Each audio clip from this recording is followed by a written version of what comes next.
Independent Public Radio, Pioneer 90.1. Good afternoon, just after 3 o'clock. Time for Northland Spotlight for Monday, and a special guest joins me. Who the heck are you? What is your name? I am John Chappell. I am the new accounting instructor here at Northland. And welcome to Pioneer 90.1, John. Thank you. How about some background? Where are you from? So I'm originally just from southwest of here, I guess you could say, San Diego, California.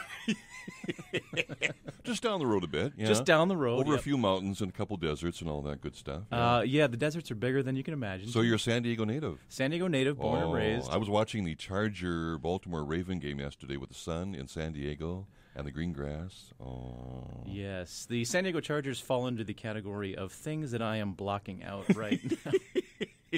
So, give us some background as to how you got to northern Minnesota. Where did you go to school? I went to school, again, just southwest of here, right on the coast, University of California, Santa Barbara. All right. Which Santa Barbara, if you've ever been there, just an incredible, beautiful place. The school is situated, I cannot emphasize this enough, right on the cliff overlooking the ocean. Oh, my goodness. Wow. Isn't the QE2 a dry dock there in Santa Barbara, I think? No? Maybe I'm wrong. I was up there a long time ago. That's above my pay grade. No, it's down in Long Beach. Long Beach, yes, you're right. Yes, okay. yes. So you go to school there, then what? Go to school there and graduated with my accounting degree or business economics degree, accounting emphasis, and had no job and wound up working as an electrician's apprentice. Where was that? That was I'm nosy. In Northern California, up in Santa Rosa, about an hour north of the Bay Area. Okay. So did that, did a little electrical work to pay the bills, got my first job in accounting. Was in a little town called Petaluma, California. Again, just about an hour north of the Bay Area. Okay. And started out in accounting, worked there for about a year. And then for various reasons, I moved to the East Coast. Wow. For about 4 years, moved to Western Massachusetts. Well, we're talking coast to coast here. Coast to coast. Wow. Coast to coast. Coast guy. Yeah. I'm always a bit of an itinerant wanderer, if you will. And so I moved out there and worked for a regional accounting firm for a couple years. And then I graduated to the accounting big leagues, if you will, and took a job with PricewaterhouseCoopers, which was one of the big four accounting firms. Yeah, I've heard of them, yeah. And I was able to I stomached that for about a year, which is slightly below the average, but for me was actually quite impressive. All right. And then what? So I did that, and after a terrible, awful, grueling tax season, I swore off accounting for the rest of my life. I would never, ever do that again. And having nothing to do and needing a new playground, I actually moved back to San Diego to experience that as a grown-up adult. And I got a job with a company called Robert Half that does kind of headhunting, corporate recruiting, things like that. So there was a sales component to it, so I got to flex my sales muscles. Sure. Learn some of those odd kind of interpersonal skills, how to read people and sell them things. So I did that again for about 2 years until that became too much to bear. Now I'm nervous, John. What are you being sold right now? So you're back in California, the Golden State. Then back what? in California, All right. and left Robert Half and got into the magical world of consulting, which is kind of that's the business person's dream, is to do some vague thing that nobody really knows what you do, but you can charge a lot of money for. So I did that and got into internal controls and Sarbanes-Oxley and some kind of other various esoteric accounting things that I can tell you're already starting to doze off, so I won't get into detail. That's okay. That's all right. A little drifting, not bad, though. So then while I was back in California, I met a girl who was going to graduate school out there, and there's the big factor. This is the slow segue. Okay. And she was finishing up her PhD at the University of California, San Diego. And as she got done, she started looking for a job. And lo and behold, the best, greatest offer came from the University of North Dakota. How about that? How about that? Wow. So we wound up moving back here. I've been here for 4 years now. For my first 3 years, I continued consulting, so flying back and forth to California, working remotely using the magic of the interwebs and the computer, and et cetera, which was fantastic, but the travel kind of starts to wear on you after a while. Yeah. So and you missed the snow, so, Well, the other problem was my busy season was May through November, which is also known informally as the good months to be outside in North Dakota. Yeah, there are those months. Sure, okay. So I would spend those months back in California and come back as soon as it started snowing again, which was terrible timing. All right. So one day, reading the Grand Forks Herald, the missus saw a classified ad posting for an accounting instructor at Northland Community and Technical College. How about that? And I decided on a lark, wouldn't it be hilarious to put my application in, thinking that I would get the nice, polite letter in the mail that I'm used to that says, "Thank you, we appreciate your interest, but you take a hike." Yeah, take a hike. And again, I have no idea how this happened, but I got called in for an interview, and it was How about that? explicitly clear about my teaching experience, which was not a whole lot. Yeah, but you have the experience. That's the key. You have that practical knowledge. A real-world experience? And this is your first semester? Yes. It is. We're trying to keep that on the down low so that all the various students don't say, "Oh, there's this rookie teacher out here.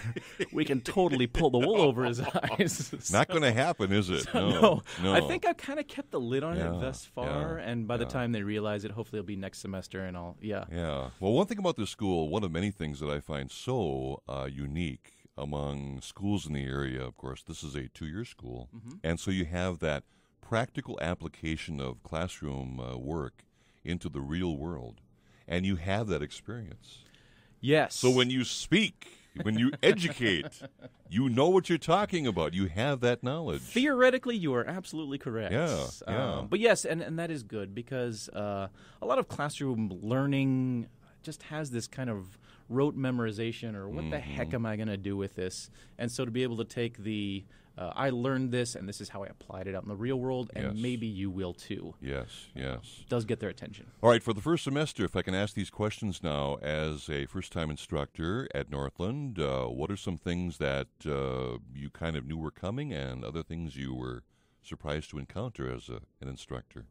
Being that I'm teaching business law right now, I think I will invoke my right to self-incrimination and plead the. It's the human element has been on the one hand a lot of the issues because everybody has things that are going on in their life, but on the other hand has been one of the most invigorating. Impressive things is all these students have so many things going on in their life. They've got family, they've got sick relatives. Most, if not all of them, are working full time, and yet they still come in and they study their backsides off, and that's very impressive to me. And they have that persistence because, again, the economy's not been that great the last 3 or 4 years, and yet they're going into a situation that maybe they're not sure if they'll have a job after they graduate, but having the education, the background, and all those important factors give them that edge as they go out. So as an educator, as someone who instructs now on a daily basis, is this something you like now? Is this you've discovered a hidden treasure, a skill? Yeah, I had always kind of, maybe not toyed around with it, but thought about the idea. At the very least, have some energy and some enthusiasm and maybe a little sense of humor, which I think when you're teaching accounting, you better... Don't laugh so hard. You have to have that, yeah.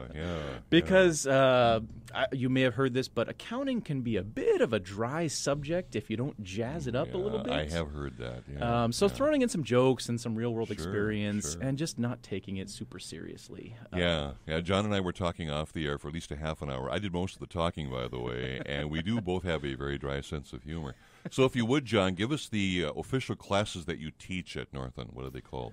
All right. So we are teaching the legal environment of business, which, again, is just kind of a broad overview for people who aren't necessarily specifically in accounting, but who are in maybe marketing or administrative or accounting.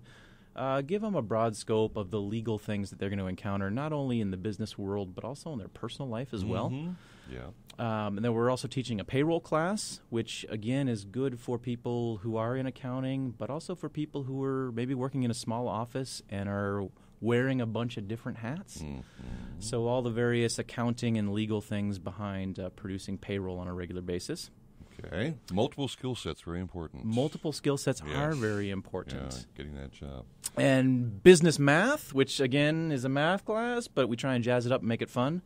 And these are also things that you're going to encounter in the business world, but also things that are practical to managing your own finances There you and learning how a mortgage works and things like that. And then the little bit more hardcore accounting things, cost accounting. Ooh, my favorite. It's hard to say Yeah. cost accounting without actually shuddering a little bit inside. Again, that's important. You're in a big manufacturing area where knowing what things cost and how to price them appropriately is really important. Mm-hmm. So again, that's probably the most hardcore accounting class, which is still fun. Sure. And then a computerized accounting class where they're learning the Peachtree system and learning how to apply that and maneuver around. And again, that's kind of a small business software. Yeah. So- yeah. Well, that's great. What I hear, John, is a holistic approach here, a well-rounded approach to being able to handle life in general, whether it be at work, at home, wherever, It's nice to have those tools, isn't it? It really is. And there's a certain amount of technical knowledge that you need to go out there and be an accountant or Sure. be whatever. But there's also a lot of these personal finance and money-related issues. How to, nobody balances their checkbook anymore, but Yeah. knowing how much money you have in the bank is important. Yeah. And when you go and sign up for a car loan or a mortgage or something like that, understanding what the heck it is that you're signing, Yeah.